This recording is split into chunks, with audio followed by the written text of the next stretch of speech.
The CEBA loan repayment deadline is here. Business owners have just hours now to pay back 2/3 of their pandemic relief loans or face having to repay all of it with interest. The federal government ruled out any further extensions yesterday. We understand that things, even as the economy has bounced back from COVID, continue to be challenging, which is why we extended twice the repayment deadline for the CEBA loans. But we are now far enough from the pandemic that we do have to wrap up pandemic programs. So hundreds of thousands of businesses and nonprofits took out CEBA loans of up to $60,000. The Fed set today as the final deadline to be able to get up to $20,000 of loan forgiven. And also earlier today, Finance Minister Chrystia Freeland's office issued a statement on this. In part, it reads, the CEBA loan supported nearly 900,000 small businesses throughout the pandemic and during the recovery.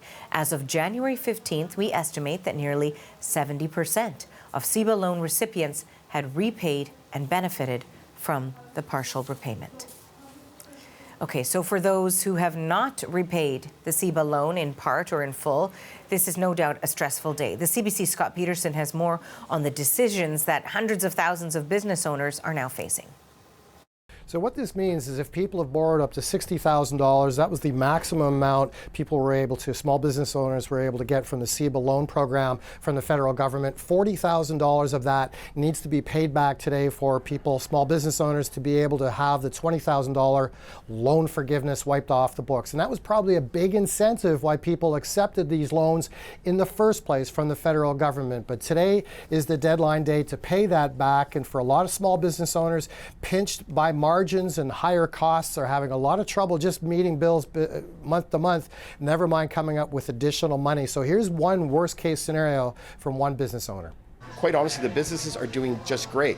It's just now I have to come up with $40,000 when I don't have it. And if I don't, I'm going to have loan payments of almost $2,000 a month for the next 3 years to pay for that if I decide to keep going. Well, if I don't have enough $40,000 now, who says I have $2,000 a month? So this is expected to affect about 300,000 business owners today, having to repay the government in full or in part. And there is some options if people are unable to pay bills back. For example, you can do absolutely nothing. If that's the case, as of tomorrow, you'll start paying 5% of any outstanding part of the loan that you have, and you have to pay it in full by the end of 2026. And this means no loan forgiveness whatsoever if you haven't paid anything back. Another option is taking out a loan from a financial institution, a bank, to pay the government. And if this paperwork is on the table at these financial institutions as of today, they have until March the 28th to repay the federal government and be eligible for that up to $20,000 loan forgiveness. Another option here, if people do not have available credit for a recognizable financial institution, they can go to a third-party lender and perhaps pay a prohibitively higher rate of interest with them, perhaps even upwards of 20%. But that's a decision that small business owners are going to have to make. Is it worth paying that much higher an interest rate to be able to pay off the federal government, to be able to get that loan forgiveness?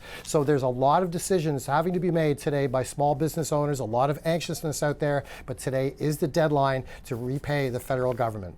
Scott Peterson, CBC News, Toronto.